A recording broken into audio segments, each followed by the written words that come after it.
Okay, so this is the map of the site at Boston Lodge, to which you should have a digital copy in PDF format. Simply to explain that the map covers most of the site.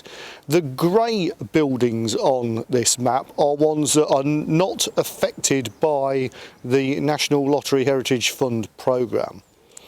The green buildings are buildings that are covered by the NLHF programme, but these will be used for operational purposes, so they'll be conserved, rebuilt, replaced or whatever, but they will be used not for general public access. The yellow buildings are dedicated to the tour. They have a function, they have a railway function, but they will be the prime places where the tour will take place. And finally, to say that the blue dotted line indicates the safe walking routes for people who are participating in the tour, and we'll walk through those as we go around the site. So we find ourselves at Boston Lodge Works, and this briefing is for the people that are hoping to bid for or apply for jobs related to the National Lottery Heritage Fund project, which is for the interpretation of our railway and conservation of the buildings at Boston Lodge Works.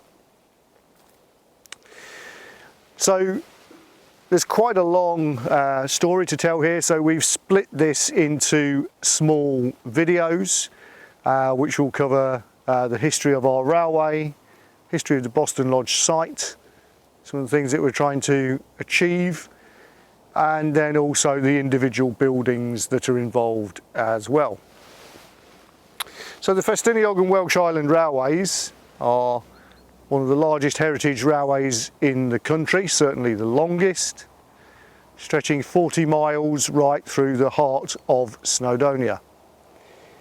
In the last 20 years, the railway has developed with some 35 to 40 million pounds invested in the Welsh Highland Railway development, including recently our new £3 million station at Carnarvon.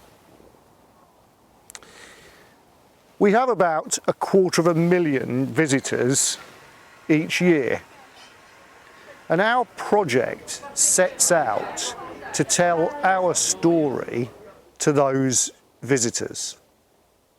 Now, this has become very important to us because the slate industry of North Wales, which the Festiniog and Welsh Island Railways were built to serve, has been nominated to become a World Heritage Site. So the slate quarries, the slate mines, the railways, the ports, and all that's associated with it are all included in this, and they're spread out over quite a large area. So when somebody visits the area wanting to learn about that history, where do they go and who do they talk to? Well, one of the portals for the area, one of the places that people come to, is the Festiniog and Welsh Island Railways, or are the Festiniog and Welsh Island Railways.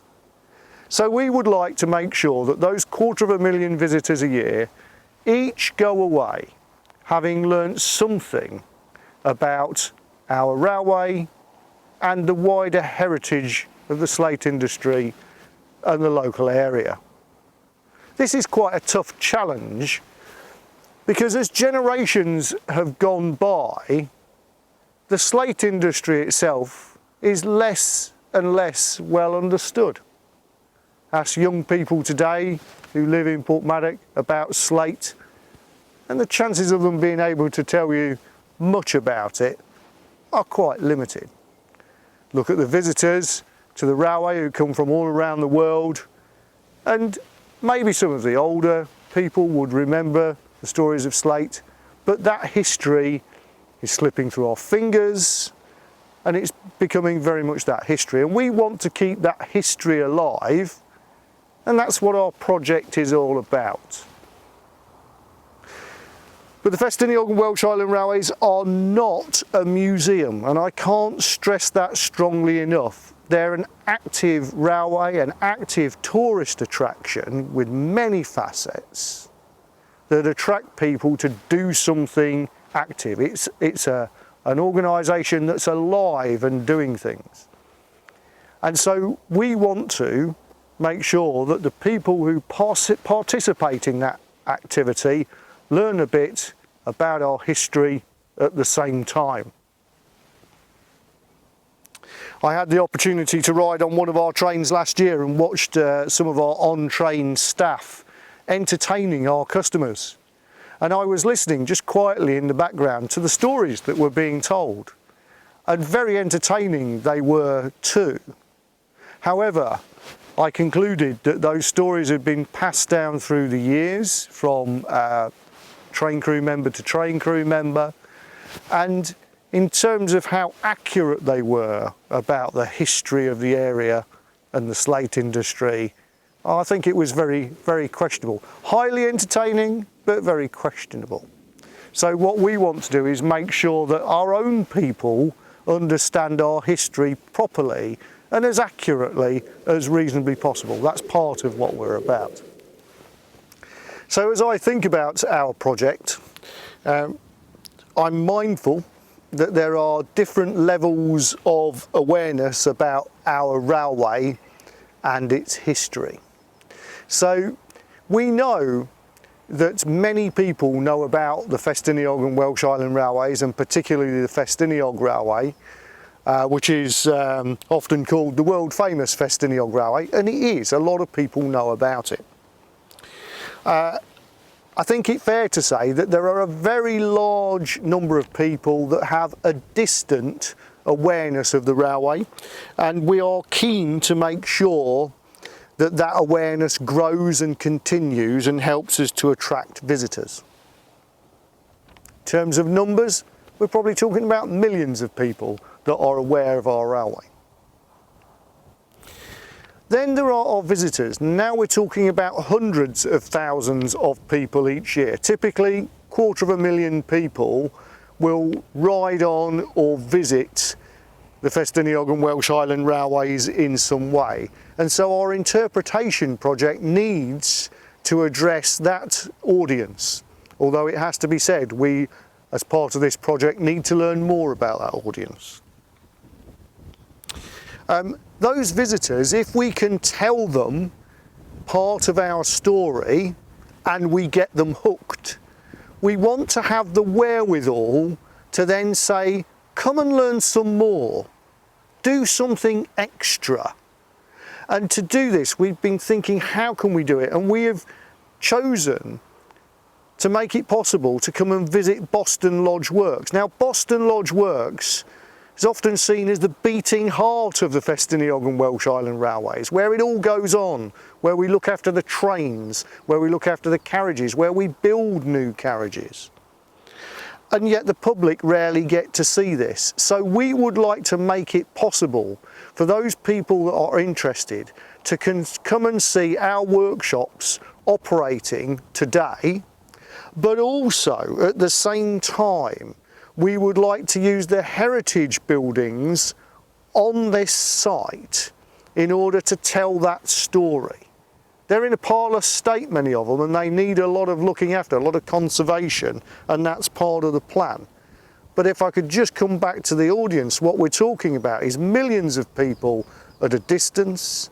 We're talking about hundreds of thousands of people that visit us each year, and then we'd like to harness 5,000 or 10,000 visitors to come and take a tour around Boston Lodge. I must say at this point that at no time will this become a museum. It's not a museum, it's a working site. It's a living workshop, and that's part of its character and charm and interest, and we want to keep that. We also have no intention with this project of attracting the audience of school children. Now, this is unusual for National Lottery Heritage Fund projects because they're often a prime target.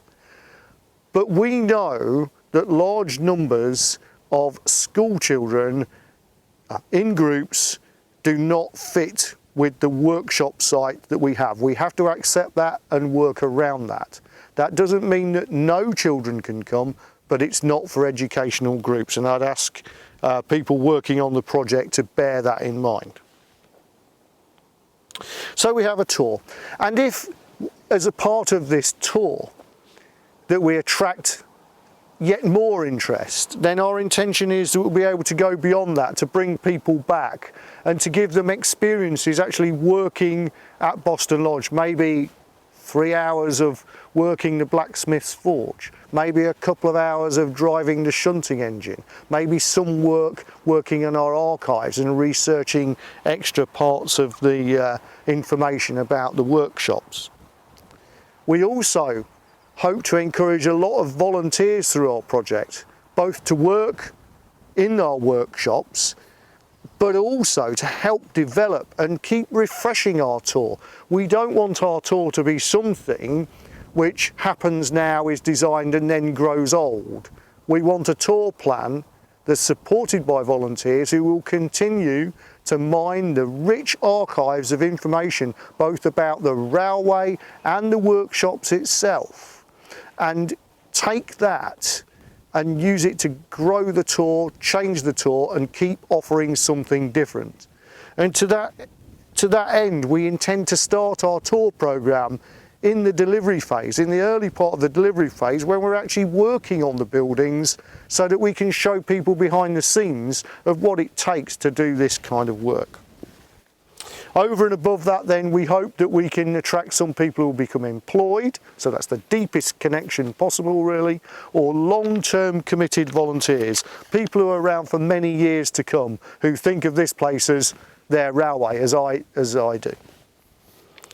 So I think that's the picture for the project and what we're trying to achieve, and I think it's very important to understand that what this is about people, it's about outcomes, it's about our history, and then the detail of the buildings that we'll look at in the subsequent videos, they are to support this work, they are to make this happen. And at the same time, of course, we're very grateful that we'll be conserving some very important historic buildings.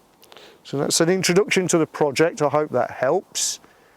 Our second video, which I'll just be organising in just a moment, will tell you more about the history of Boston Lodge itself and its connection with the slate industry.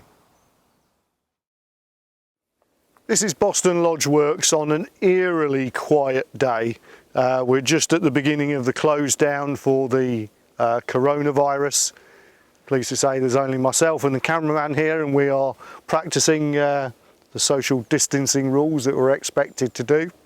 And very unusually, the rest of the site is closed and silent, which is quite a surprise because we're so used to it being a place where there's 40, 50 people working, steam engines moving, machines whirring, and so on. But this is to tell you about the history of Boston Lodge and how it came to be, and it's an important part of the Festiniog Railway. So behind me is the Cobb and the estuary, the Glaslyn estuary, known as Traeth Mawr. So around 1800, William Maddox, the MP for Boston in Lincolnshire, and hence the name of Boston Lodge, came to this place, and he'd worked out that if he could build a wall across this estuary, then he could save a lot of land, or reclaim a lot of land for the sea, from the sea, and make farmland, which was much in need in a hilly area which was really only hospitable to sheep and goats and the like. So he built this wall, the Cobb, which is behind me. And this wall meant that 6 miles of land, 6 miles from the wall to the mouth of the Glaslyn, and about 4 miles wide, was saved from the sea, meaning many square miles of land. And that was over 200 years ago, in I think it was 1812 that the cob was completed. How did they build that wall, the cob? Well, they mined the rock out of the cliff face, or quarried the rock out of the cliff face at either end and threw it into the sea. One of those quarries was Boston Lodge Works, or Boston Lodge, where the works now is, and at the other end in Portmaddock Town at Innistowen. So having created a space at this end of the cob, there was a flat area which lent itself to stabling the workmen and the horses and so on. And indeed the oldest building on the site, which we'll come back to in a later video, the Georgian Barracks, was the first building built, was there to house the workers that were building the cob. And indeed, probably 10 years after the cob was completed, these buildings were reported as being in ruins. So the history of the site begins. There was a little railway across the cob which was used, or tramway that was helped to build it, which was taken away at the end of the construction. 13 miles away in the hills is Blaenau Festiniog, where the slate quarries are, and over at the other end of the cob, where the sea meets the Glaslyn River. Remember, the cob has been built, the river's coming by, it's going through a narrow channel now instead of out over the estuary, and that means that it's cut a groove in the seabed there, which makes a natural port. So, slate at one end, a port at the other end. What an excellent opportunity that is, and the idea comes to build a railway. And so in 1832 the Festiniog Railway was created, linking those two places, and for 30 years that railway ran as a horse-drawn railway, and very successful it was too.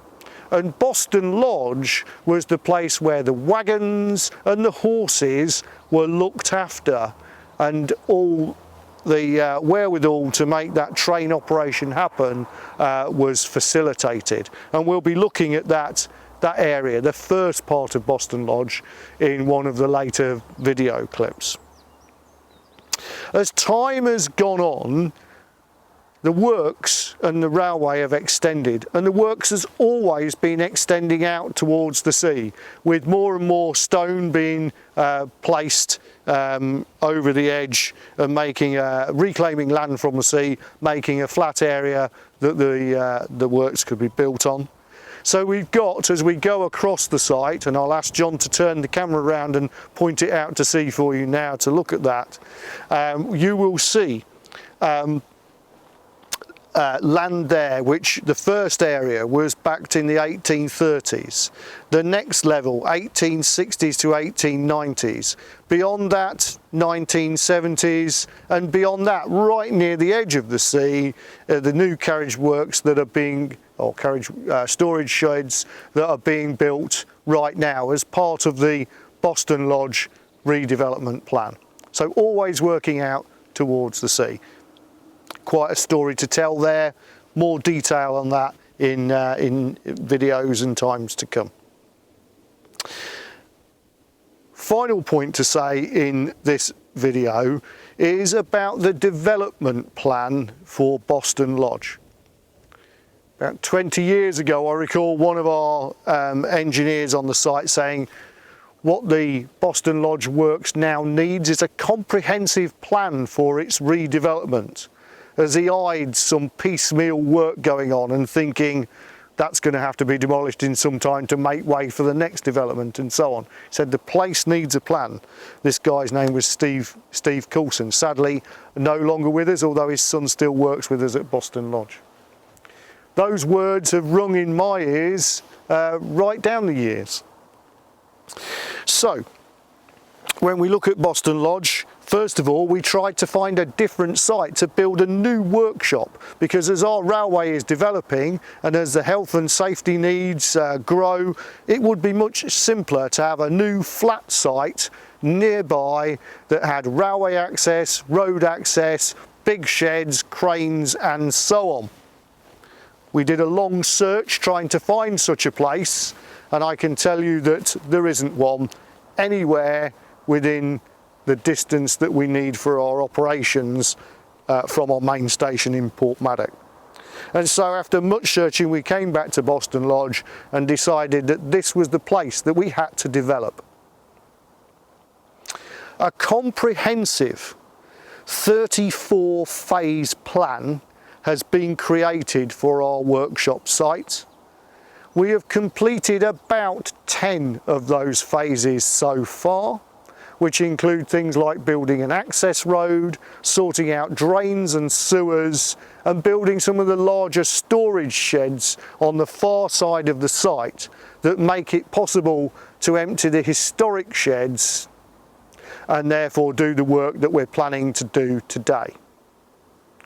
When we come to work with the National Lottery Heritage Fund, we're working on 13 or 14 of those phases.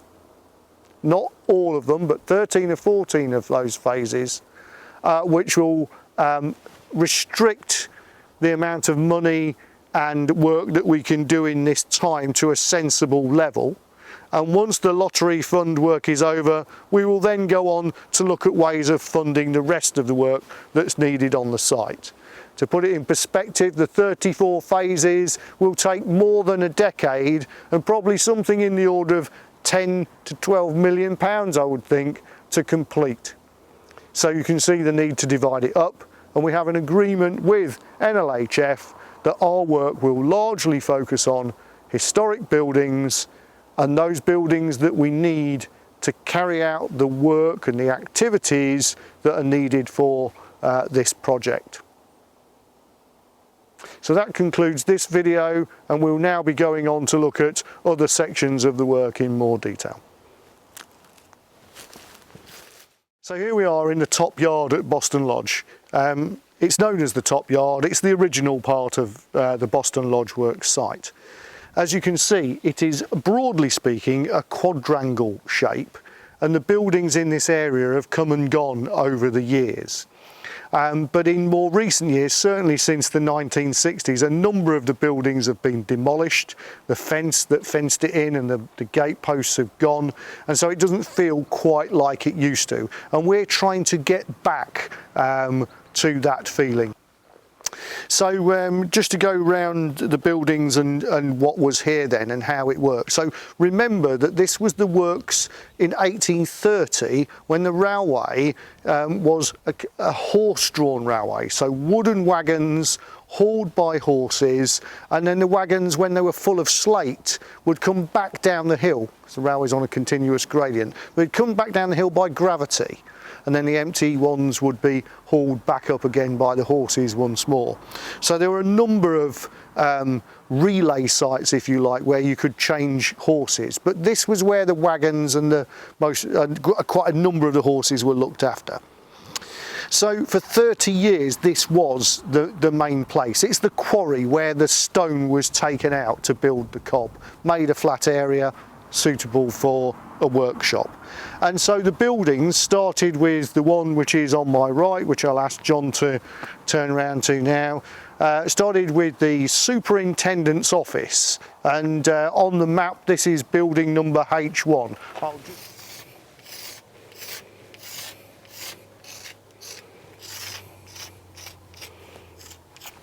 So that's H1, the superintendent's office. Okay, and then this is actually a building which continued right the way along the wall here and goes into two other buildings. There was always a gap in the buildings just here which gave access to the sandpit site behind here.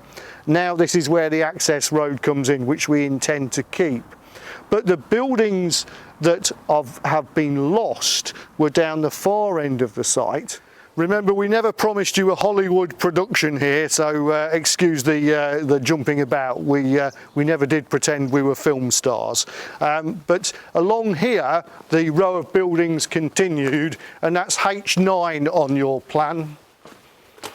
And when you look up above me, you'll see there are still witness marks where there was pieces of lime mortar, which is where the roof line of the building was just teed into the rock face because the buildings here use the rocks as their back wall. So this was a wagon repair shop, and our intention is to recreate that wagon repair shop at this location so that it looks like it did all those years ago, but the inside of it would actually be our goods inward, which we're desperately needing for our workshop site here today. So goods inward, wagon repair shop in this area. Then over here was an extension to the blacksmiths shop, and on your chart it says H15. Okay, so H15 extension to the blacksmith shop. This also is a special part for us. Again, it will be a building that looks old on the outside, but inside it will have our electrician's workshop displaced from elsewhere on the site, and at the rear will be palletised storage.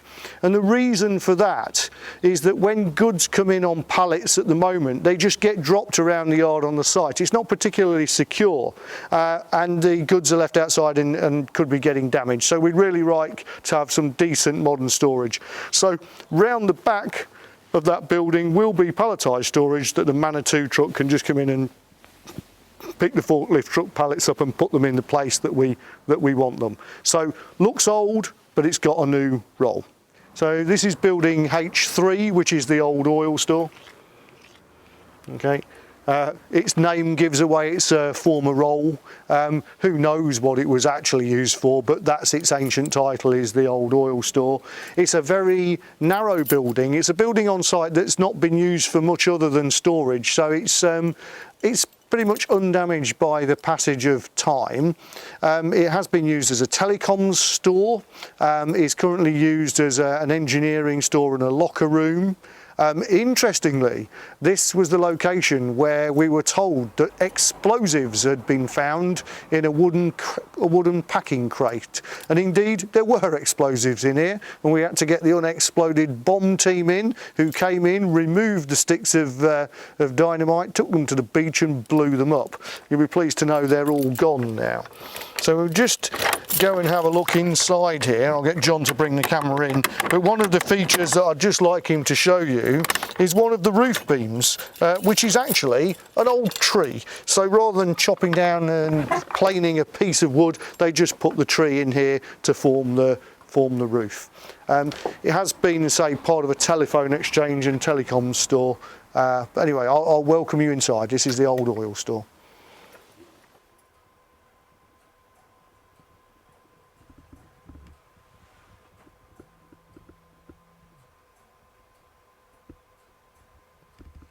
Okay, so this is the old oil store on the inside.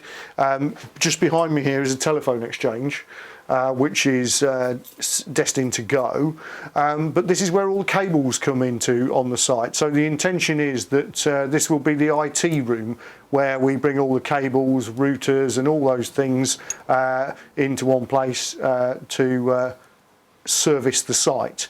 So the outside of the building will look historic, and the intention is that the inside of the building is conserved, but then gently lined so that we can use it for a modern day use, which I say is the IT hub and where all the cables come into the site. Okay, so that concludes the top yard area, and I want to remind you that in terms of the stories that we're telling, the top yard was the heart of the railway from 1830 to 1863.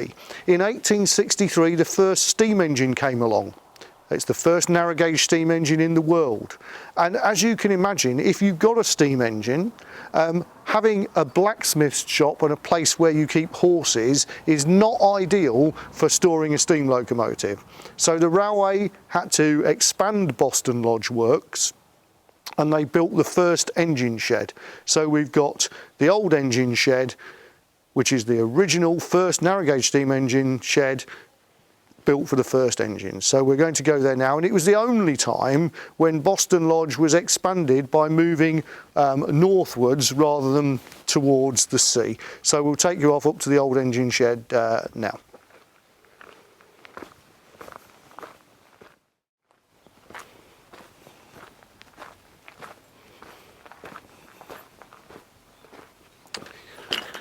Okay, so this is the old engine shed, building H0.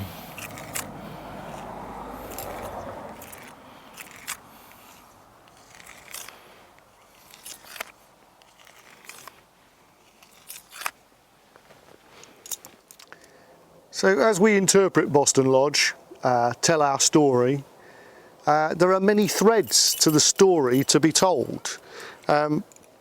So far I've been talking mainly about the very old history of the site, going back to the 1830s, and we're about to talk about the 1860s. But for a moment I'd like to change pace just for a few sentences, just to explain that in 1946 the railway closed down. The slate industry had come to an end, the railway had little traffic to move, it was really worn out after the war, so the railway closed down, and for 9 years, from 1946 to 1954, the railway was closed. When the railway was reopened, it was reopened by a group of lads who were nothing much more than that, just schoolboys who had no idea that they couldn't reopen a railway, so they didn't let that worry them. They just got on with it. And they came to Boston Lodge Works and they opened up the engine shed doors, and there inside were the old engines mouldering away, all in a terrible state. But there they were, it was all there. Engines, carriages, wagons, machinery. What a fairy tale to open those doors and find all this inside. As you can imagine, people today love finding abandoned buildings with things inside. It feels mysterious. But they had a real fairy tale of a story to tell about the reopening of the railway. And you know, when they came along to reopen the railway, one of those engine shed doors that they opened was this one. And we're going to open that now, and this will be part of one of the stories that we want to tell as we interpret Boston Lodge and its history through the years.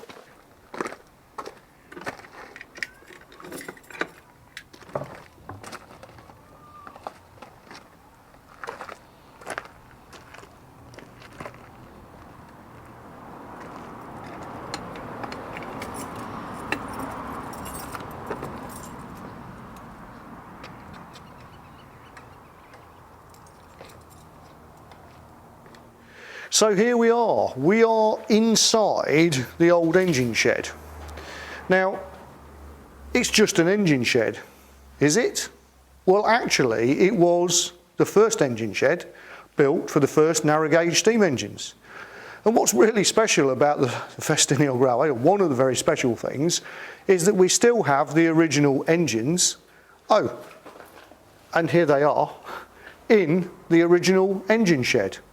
And when we've worked to conserve this building before, Cadw have thought that that was a really cool thing and helped us and sponsored us. That was some years ago. But there is a recognition of the importance of this shed. It's a lovely place. It is just so full of atmosphere. Down to my left here are the old inspection pits, which were built in the 1860s and are still here to this day. They're excellent examples of surviving original brick-built locomotive inspection pits. There are other ones around the site. However, none of them are as in good condition as the ones in here. So there's something special about this place. Now, when this was first opened, this shed, and it's changed form a little bit over the years with different lean-tos and additions, but when it was first opened, the engines lived on this bit here with the inspection pits, but right in the back at the far end was a machine shop. So we know what it used to look like. And one of the things I find wonderful about this place is that the public never get to see in here. It's just been used as a storage shed. But now we're going to be able to throw this over largely to access to the public. And we'll be able to keep the old engines in here and show them the locos. Now, whenever you looked at the pictures in the interwar years, inside here, the scene was nearly always of old dismantled locomotives in a terrible state. And we've got some old locomotive parts that we can reinstall in here that will recreate that image too. Okay, so the old picture shows the machine shop that was here. So the rails stopped here.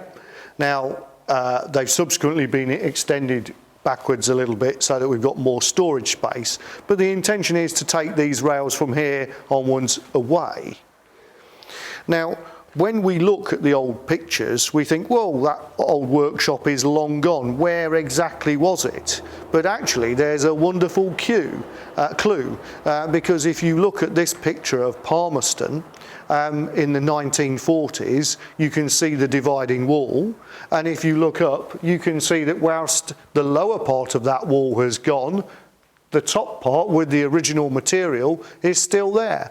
So it would be a simple thing for us to recreate the dividing line at this point and then do something back here in the workshop area. Now, on that subject, I need to say a little bit about our tour, because we have very limited parking at Boston Lodge, so the intention is that people coming to take part in our tour would arrive by train. How else on a heritage railway? Boston Lodge Halt is just behind us outside of this building. And so it would seem to make sense to us to have a place which has a sense of arrival. And that would be this area here. Just a bit further down on the left-hand side, as we're looking at it from the camera, is a door into this building which we are imagining that we will expand. And then people will come into here, and this will be the place where we start to tell the story of Boston Lodge. Gets people off the train, directly out of the rain, and immediately into a place where we can put on an eye-opening display to tell the story of Boston Lodge. However we do that, that's the challenge of our interpretation colleagues who are going to be working hard to tell the story for us. So this place, with atmosphere in abundance, is the starting place for the tour. It's not been the starting place for these videos, but it will be the starting place for visitors coming to the railway and wanting to see the workshop site. This way to Boston Lodge Halt.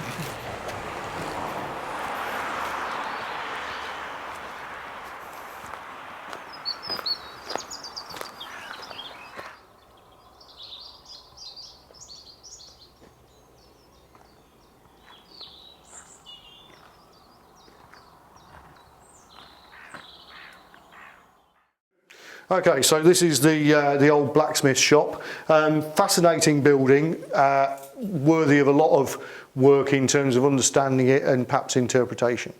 What do we know? Well, we know that this building has been hashed around a lot over the years. I think we know that the front wall is very different from the back wall, probably built at two different times. And when we look at the timbers in the roof, they seem to have been recycled from older buildings. Our building team can tell you a lot more about this building. There is a story to tell here, but clearly it started its life doing things to do with horses, but then as time has gone on, it's been doing work that's largely been associated with heat. And this is because we know there's 5 chimneys, such as the ones behind us here, there, and ovens of various sizes, including a very large one down this back passageway here. Big story to tell there in terms of the building, but from the perspective of the HLF project, the building has been rescued. The rest of the roof is still to go on, but that will happen shortly, and it will be sealed off at the end where there's an open section. But in terms of what goes on inside this building, that is part of the project. So the shell, saved, rescued, conserved, but the interior, the fit out, what we're doing here, this is a working space which is dedicated to the project, the tour, and the activities that go with it. A lot of effort has gone into this building, I must say. I did just want to mention, for example, this chimney, which we thought was going to collapse. When we put the chimneys on the outside, we reinstated the chimneys. We've had to actually underpin these to make sure that the ground underneath here is strong enough. So there's been a chemical injection job going on to support the underneath of the chimneys. So a lot of work has gone on to protect this building. Fascinating place. Subject of lots more conversations, I'm sure, but for the sake of the work you're doing here, what you need to know is that this is a space dedicated to the project and the tour. The next time I come back onto the camera will be on the other side of that door over there in the iron foundry, but we'll go around there and take a picture from the other side. So here we are in the iron foundry. This is building H4 on your list, and John is bringing the camera in the way that we normally would walk in. It's on the opposite side of the door to the blacksmith shop.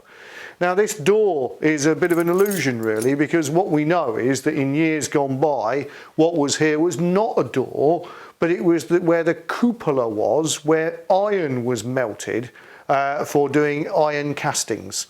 As it happens, there's an iron casting just down near John's foot, which I'll just ask him to swing down to and take a look at. There's a casting of a slate wagon wheel, just happens to be in the same place. Okay, so iron castings would be made in here. Now, this has been a fascinating part of the story because me personally, I hadn't understood what belonged here or what it looked like, and I couldn't find any photographs of it.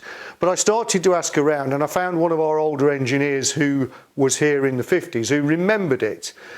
He was got some challenges with his sight, so I arranged for an artist to talk to him and to try and sketch out what he described.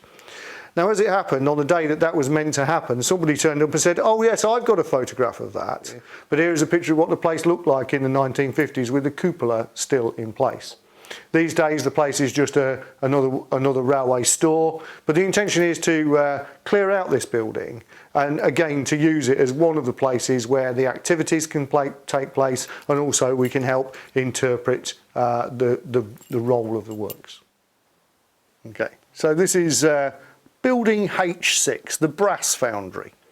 Another one of the really old buildings on the site, and its name gives it away. It's the place where non-ferrous metal was smelted and cast into various bits and pieces that were needed. And now home to wonderful bits of gumph like this, Wally's stick boiler and so on. Now, when we think about the character of Boston Lodge, what I know, having been here for, dare I say it, 40 years now, is that when I first came here, there was a lot of junk all around the place, and there was a lot of buildings like this that were just full of very important reusable materials, shall we say. Well, as we have gone round clearing things away, all those buildings full of important reusable materials have gone. And this is the last one left. And it occurred to us that as we do our interpretation of Boston Lodge and tell its story, that the period when the buildings were all run down and used as haphazard stores was something that we shouldn't miss. It's part of the character of the place. So what we'd like to do with this place is simply empty it out, conserve it, and put everything back where it was. Pretty much. We might have a slightly clearer walking route. In here are parts of locomotives dating back to the 1860s. We're not going upstairs today, but there is an upstairs loft area here where there's really old bits of double engine, the old England engines, stretching back all that way. It's a real fascinating place with lots of interesting stuff in it, and it just has a certain character and feel that we really mustn't lose. And so that will be part of the challenge, is interpreting this place and telling the story, maybe highlighting some of the parts. We'll have to think about how we interpret it and bring it to life. We also have to be very careful because it's very difficult to get up the stairs because they're very steep, not exactly suited to public access. Bit of a challenge here, but one that definitely needs to be conserved. That's H6, the brass foundry. Okay, so now we're in building H5, which is the old machine shop. Again, its name gives away its role. This place has been a place where lots of work has gone on over the years. In World War I, the works was turned into a shell factory where the local women from Portmaddock came over here and machined shells to help with the war effort. The machines in here have changed over the years. When I first came here, this overhead line shafting was still working, driven by an electric motor, and we actually used it to run various machines that I've personally worked with. This area needs to continue working. So it's one of the places where there's some building conservation work to be done just to protect the building and keep it going. But we don't envisage this normally being part of the works that would be accessible to the public. This is the old erecting shop. Now, this isn't part of the NLHF work programme, although naturally when we tour the site, people will be dying to come and look in this part of the works. This workshop was built in 1879. It was built because the engines that the railway had at the time were not sufficient, and the railway wanted to build its own engines. And so the first locomotive built here, as opposed to being brought in from outside, was Merthin Emery's. Merthin Emery's built in 1879, and it sits today in the place where it was built, waiting its next turn of duty. I don't know about you, I find that sort of an amazing thing, that a locomotive that was built here, it's never left Wales, and here it is still in the same place today. It's just happened to be in for some maintenance. Other engines do come and get maintained here, but thought what a fitting scene to share with you, that the first engine built at Boston Lodge is sat here. Of course, it's quiet in here today because of the COVID virus and everybody's away. But normally this would be a hive of activity. And just further inside the shed, on the same track, is Welsh Pony, a locomotive that hasn't run for 80 years now, that's nearly ready to run. And once we can get operational again, we'll be putting that back together, and within just a matter of months of that, we'll be running that original locomotive too.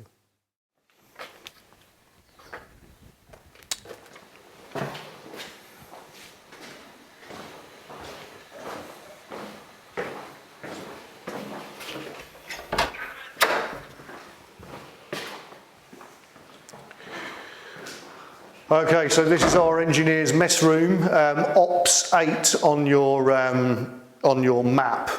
Just to say that if a building is prefixed with the letter H, that means it's a heritage or historic building. If it's prefixed with Ops, OPS, it means it's an operational building. This is our mess room. It was built in the 1970s. It replaced a sawmill which was on this site, which was quite a long building, the stub end of which is outside. We can show you that. It's currently an oil store. The intention here is that this building will be demolished and replaced with a new building which meets all our messing facilities, but to be on 2 stories, so we get more space, and also to extend further in towards the main railway yard. So quite a bit of work to do here. Design ideas vary, but generally speaking, we're expecting a building with a steel frame perhaps, but clad externally to be very much stone-faced and looking like the old buildings that surround it, keeping the higgledy-piggledy nature of Boston Lodge. More on that, no doubt, at the detailed design stage, but you get the picture that what we need to do is, if our messing facilities are old and insufficient for the staff that we have on site, then we need to do something about that. So when we bring more people to site, particularly volunteers and staff, then they've got facilities that are suitable for them. Okay, so this is the front door of the sawmill building, which used to go a long way back into where is now the mess room. It's been sort of chopped off, as it were, and also it's been decapitated. The roof line has changed completely over the years. It used to dovetail into the building next door. So this needs to be retained and worked into the new building that we're going to put here in its place. Rather fancy a window over the end here looking out into the main yard area. So this isn't the office block building. It's had various roles over the years. It's been the den, it's been the electrician's workshop, it's been a general office. There are images of it being re-roofed in the 1950s or 60s. Also, there is this thing with the roof line where it's clearly been chopped off at the far end there, and it doesn't look quite right.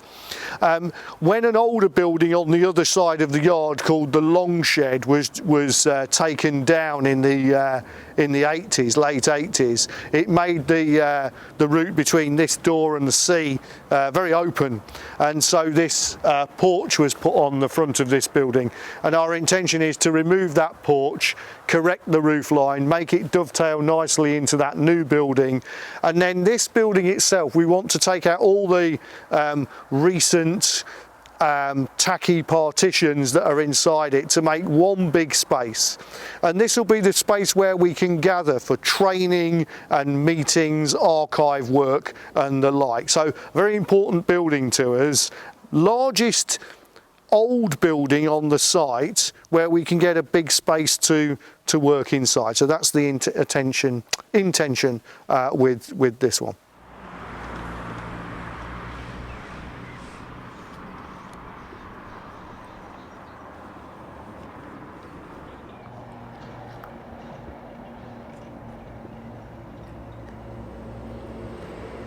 Okay, so this is building number H10, which is the Georgian barracks on your map. H10, the Georgian barracks.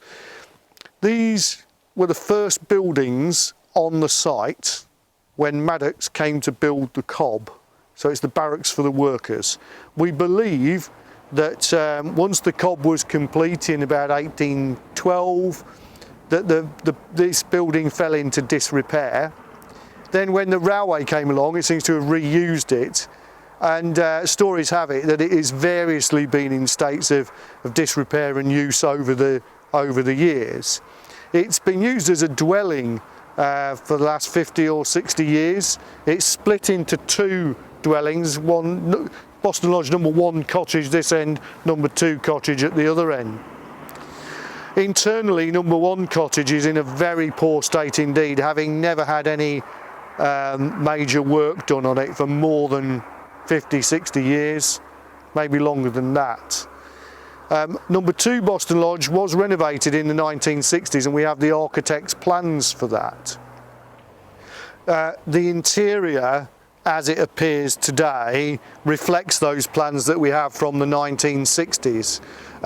But again, it's in need of a lot of renovation work. So really, a kind of life expired building, if you like, but it's so much the face of Boston Lodge that it's imperative that it's saved. As you'll see in the documentation, the initial estimate for work on this building is something in the order of £300,000, and what we would intend to do with it is to make the top floor area operational offices, which are accessed from the rear where the mess room is, and the lower floor we would like to make into 2 small bedsit flats so that we can have people living on site for security purposes, much as we do today. There is a need, we think, to do a bit of excavating work out the front here, because we know that in years gone by there were actually stables. Also, you'll see pictures in the 1940s where there were toilets out here and a log shed as well. So we need to look at that. But the face of the building has very much changed with the pipes that are on it, the different kind of windows and so on. And we want to get it back to that original Georgian appearance with the correct windows and the like, but we're under no illusions as to just how much basic renovation work is needed to get this back into good shape. So I think that concludes all the different sections of buildings and information about Boston Lodge for this briefing. We will just add in a few extra bits which show the rest of the site from a drone shot, and that shot also shows you the new buildings that we've put in place, carriage storage buildings, a shed for general storage. And just to say that as an overall part of our strategy, what we're trying to do is make big new buildings and push all the equipment out into those, which then means we've got the ability to get into the old buildings and do our conservation work upon those. You may be surprised that our tour of Boston Lodge by video so far has actually referred to steam locomotives on a surprisingly limited number of occasions. Now I'd like to put that right. If you look on the map that's in front of you as you're watching this video, on the far left-hand side is the National Lottery Heritage Fund small locomotive shed, designated Ops 8. Over the years, the Festiniog Railway has collected a number of locomotives that were not originally part of the Festiniog scene. These have come from quarries and other businesses nearby associated with the Festiniog Railway that have subsequently closed down. And those locomotives that have been saved by others have eventually made their way back to us, or a number of them have. So we need a place to store those locomotives, but more importantly, to share them with our visitors.